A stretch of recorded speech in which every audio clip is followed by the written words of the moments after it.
I'm waiting for my wife to come back from lunch with one of her friends so I can do an oil change on her car. There's nothing too exciting about an oil change that you can't see on a dozen videos out there, so I'm going to show you a couple things that I have done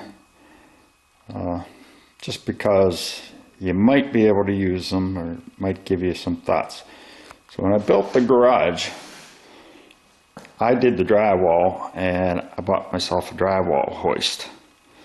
So one of the interesting things about this is that let me take this pan off of here. The rack that normally you put the drywall in goes into that pin right there, or that's hole right there. And what I found is that a 1/2 inch either galvanized or black pipe fits in there perfectly. So what I've done, since I have a lift and I didn't have an oil catch container and funnel, is I made myself a little rack that I just put my oil pan that I've been using for years into that rack, and then I can roll this thing around and I can put it underneath the car. Another nice thing is, I don't know if I can do this with one hand, but I can actually raise it up to whatever level I need to be able to catch that oil without spilling too much of it.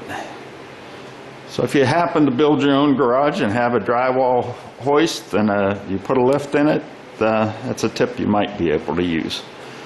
The other thing I did that's really interesting is when I installed the lift in the garage, it has this great big steel beam that goes across the top. And that thing's pretty heavy, and had a bunch of fairly old guys helping to put it together. One young one, 2 old ones. But that thing was heavy and I didn't want people to have to climb up a ladder carrying that thing. So guess what I did? I made myself a rack for it out of the black pipe.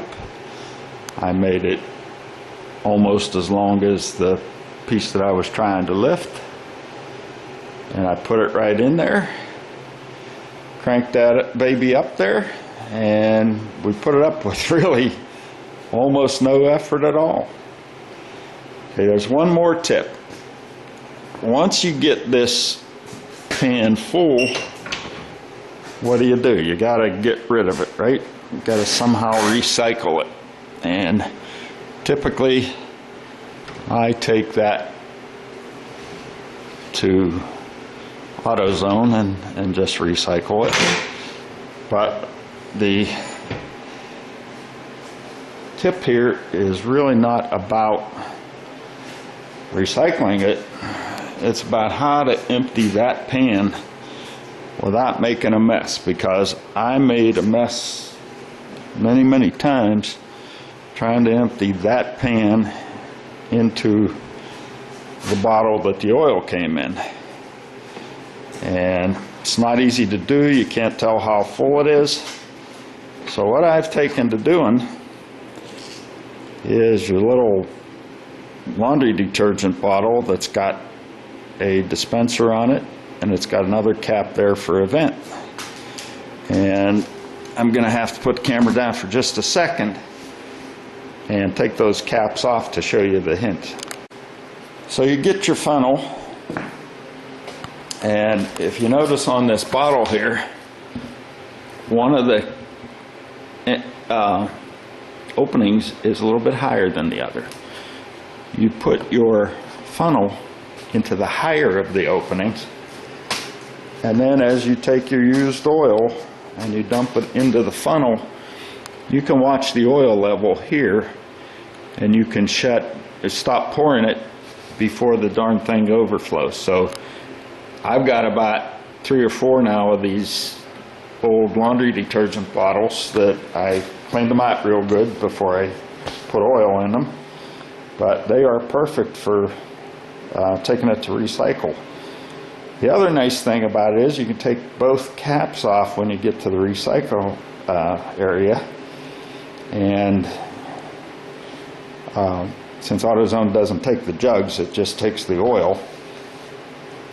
So you take both caps off and you pour out of the lower one, and the upper one serves as a vent so that you don't get that pulsating and glugging of the oil coming out as the oil sucks the bottle in, because it doesn't have any room to get the air in. It makes it a lot easier to recycle. So I hope these tips help you, and if there's anything else that comes up while I'm actually doing the oil change, I will turn on the video again and show you what I've done. The other thing, if you have a lift, if you're lucky enough to have one, it's hard to see here, but I've drawn 2 lines on the floor that go all the way out almost to the door, and those lines are about the width of your average car, and they are the same distance from each post of the lift.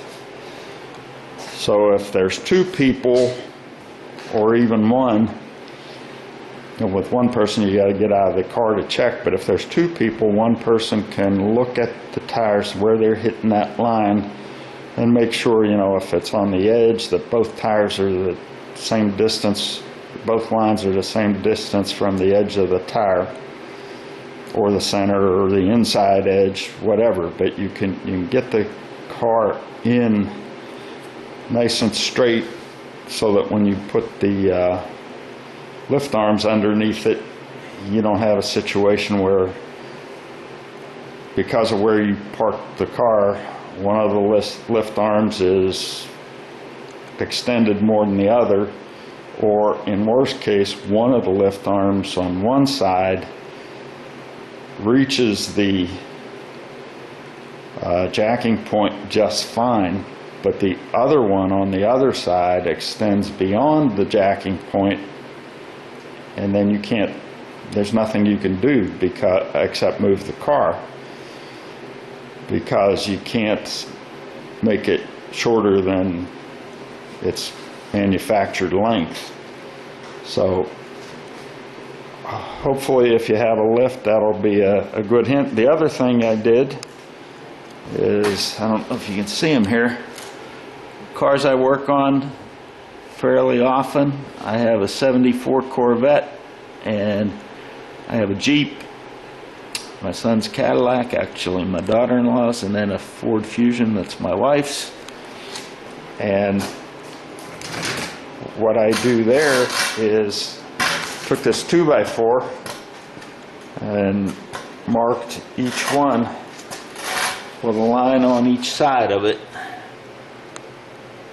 You can see that it's Ford, it's labeled Fusion, and I just put that 2x4 in between those 2 lines. Then when you're pulling the car up and you hit the board, you know that you're at the right spot to stop, and the arms will extend under the car, and they'll